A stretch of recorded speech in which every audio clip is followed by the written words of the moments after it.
ಇವತ್ತಿನ ಜನಧ್ವನಿ ನೇರ ಪ್ರಸಾರ ಕಾರ್ಯಕ್ರಮದಲ್ಲಿ ನಾವು ತೆಗೆದುಕೊಂಡಿರುವಂಥ ವಿಚಾರ ನದಿಗಳಲ್ಲಿ ತಗ್ಗುತ್ತಿರುವಂಥ ನೀರಿನ ಪ್ರಮಾಣ. ಕಳೆದ ಕೆಲವು ದಿನಗಳಿಂದ ಮಂಗಳೂರು ಸಹಿತ ಕರಾವಳಿ ಕರ್ನಾಟಕದಲ್ಲಿ ಮಳೆಯ ನೆನಪೇ ಬರ್ತಾ ಇಲ್ಲ. ಆ ನಿಟ್ಟಿನಲ್ಲಿ ಬೃಹದಾಕಾರವಾಗಿರುವಂಥ ಬಿಸಿಲಿನ ಜಳ. ಕೆಲವು ತಿಂಗಳ ಹಿಂದೆ, ಕೆಲವು ಅಂತ ಹೇಳಿದರೆ 2 ತಿಂಗಳ ಹಿಂದೆ ಸುರಿದಂಥ ಭಾರೀ ಮಳೆಯಿಂದ ಇಲ್ಲಿ ನೆರೆಯ ಪರಿಸ್ಥಿತಿ ಬಂದು ಒದಗಿತ್ತು.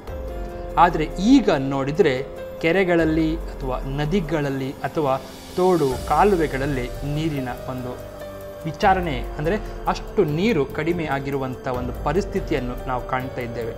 ಪಶ್ಚಿಮ ಘಟ್ಟ ನಾಶದ ಒಂದೊಂದೇ ಪರಿಣಾಮ ಗೋಚರಕ್ಕೆ ಬರ್ತಾ ಇದೆ. ಕರಾವಳಿಯಂಥ ಭಾಗದಲ್ಲಿ ಸೆಪ್ಟೆಂಬರ್ನಲ್ಲಿಯೇ ಬಿಸಿಲು ಹೆಚ್ಚಾಗಿ ನವೆಂಬರ್ ಸುಮಾರಿನಲ್ಲಿ ಬೇಸಿಗೆಯ ಬವಣೆ ಆರಂಭವಾಗುವ ಆತಂಕ ಎದುರಾಗಿದೆ. ಇದ್ದ ಮರಗಳನ್ನೆಲ್ಲ ಬೃಹತ್ ಯೋಜನೆಗೆ ಕಡಿದುರುಳಿಸಿ ಕುರುಚಲು ಗಿಡಗಳನ್ನೇ ಕಾಡೆಂದು ಬಿಂಬಿಸುವ ಪ್ರಯತ್ನ ನಡೆದಿರುವುದು ಕೂಡ ಇದಕ್ಕೆ ಕಾರಣ ಅಂತ ಹೇಳಲಾಗ್ತಾ ಇದೆ. ಒಂದೇ ಸಮನೆ ಮಳೆ ಬಂದ ಕಾರಣ ನೀರು ಇಂಗದೆ ಸಮುದ್ರಕ್ಕೆ ಹೋದದ್ದು, ಅನಂತರ ನಿರಂತರ ಮಳೆ ಬಾರದೇ ಇದ್ದದ್ದು ನದಿಗಳಲ್ಲಿ ನೀರಿನ ಹರಿಯುವಿಕೆ ಕಡಿಮೆಯಾಗಲು ಕಾರಣ. ಬಾವಿಗಳಲ್ಲಿಯೂ ನೀರು ಇಳಿಯುತ್ತಿದೆ. ಎಲ್ಲೆಲ್ಲಿ ಕಾಂಕ್ರೀಟ್ ರಚನೆಗಳು ಆಗುತ್ತಿವೆಯೋ ಅಲ್ಲಿ ಎಷ್ಟೇ ಮಳೆ ಬಂದರೂ ನೀರು ಇಂಗ್ತಾ ಇಲ್ಲ. ಹಿಂದೆ ಮನೆಯಂಗಳಕ್ಕೆ ಸಿಮೆಂಟ್ ಹಾಕ್ತಾ ಇರಲಿಲ್ಲ. ಇದು ಬಾವಿಯ ಅಂತರ್ಜಲ ಹೆಚ್ಚಿಸಲು ಸಹಕಾರಿಯಾಗುತ್ತಿತ್ತು. ಈಗ ಮನೆ ಅಂಗಳದಿಂದ ಹಿಡಿದು ಪ್ರತಿ ರಸ್ತೆಗೂ ಕಾಂಕ್ರೀಟ್ ಹಾಕಲಾಗುತ್ತದೆ.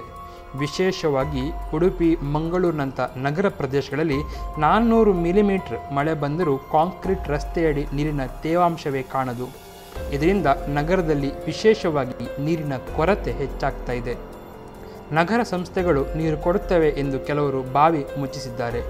ಇದೇ ಹೊತ್ತಿಗೆ ಒಳಚರಂಡಿ, ತೆರೆದ ಚರಂಡಿ ಅಂತ ಸಮಸ್ಯೆಯಿಂದಾಗಿ ಬಾವಿಯ ನೀರು ಕೂಡ ಹಾಳಾಗಿ ಬಾವಿ ಮುಚ್ಚಲು ಅದು ಅನೇಕ ಕಾರಣಗಳನ್ನು ಕೂಡ ಕೊಟ್ಟಿದೆ.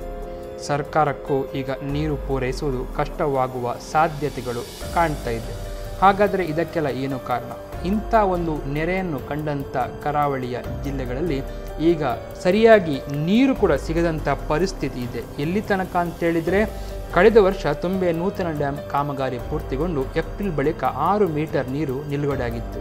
ಅದಕ್ಕೆ ಮೊದಲು 5 ಮೀಟರ್ ಎತ್ತರ ನೀರನ್ನು ನಿಲ್ಲಿಸಲಾಗಿತ್ತು. ಕಳೆದ ವರ್ಷ ಅಕ್ಟೋಬರ್ ತಿಂಗಳಲ್ಲಿ ಹಲಗೆ ಇಳಿಸಿದ್ದರು.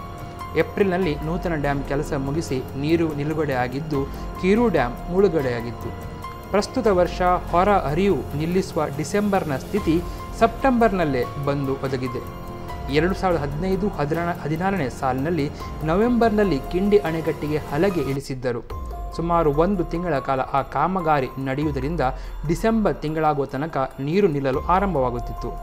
15 ವರ್ಷಗಳಲ್ಲಿ ಸಾಮಾನ್ಯವಾಗಿ ನವೆಂಬರ್-ಡಿಸೆಂಬರ್ ತಿಂಗಳಲ್ಲೇ ನೀರು ನಿಲ್ಲಿಸಲಾಗುತ್ತಿತ್ತು. ಆದರೆ ಪ್ರಸ್ತುತ ವರ್ಷ ಮಳೆ ಹಠಾತ್ ನಿಂತ ಕೂಡಲೇ ನೀರಿನ ಕೊರತೆಯ ಲಕ್ಷಣ ಕಾಣಿಸ್ತಾ ಇದೆ. 15 ವರ್ಷಗಳಲ್ಲಿ ಸಾಮಾನ್ಯವಾಗಿ ನವೆಂಬರ್-ಡಿಸೆಂಬರ್ ತಿಂಗಳಲ್ಲಿ ನೀರು ನಿಲ್ಲಿಸಲಾಗುತ್ತಿತ್ತು. ಪ್ರಸ್ತುತ ವರ್ಷ ಮಳೆ ಹಠಾತ್ ನಿಂತ ಕೂಡಲೇ ನೀರಿನ ಕೊರತೆಯ ಲಕ್ಷಣ ಕಾಣಿಸಿದೆ. ಸಾಮಾನ್ಯ ಸ್ಥಿತಿಯಲ್ಲಿ ಸೆಪ್ಟೆಂಬರ್ನಲ್ಲಿ ಉತ್ತಮ ಮಳೆ ಆಗುವುದರ ಜೊತೆಗೆ ನೆರೆ ನೀರು ನದಿಯ ದಂಡೆಯ ಮಟ್ಟಕ್ಕೂ ಹರಿದ ಉದಾಹರಣೆಗಳಿವೆ. ಇನ್ನು ಮಳೆಯಾಗದಿದ್ದಲ್ಲಿ ಪರಿಸ್ಥಿತಿ ಕೈ ಮೀರಲಿದೆ. ಈಗಲೇ ತುಂಬೆಯಲ್ಲಿ ನೀರಿನ ಪರಿಸ್ಥಿತಿ ತುಂಬ ಕಡಿಮೆ ಮಟ್ಟದಲ್ಲಿ ಕಾಣ್ತಾ ಇರೋದರಿಂದ ಎಲ್ಲೋ ಒಂದು ಕಡೆಯಲ್ಲಿ ನಾವು ಅವಧಿಗಿಂತ ಮೊದಲೇ ಬರವನ್ನು ಎದುರಿಸಬೇಕಾ?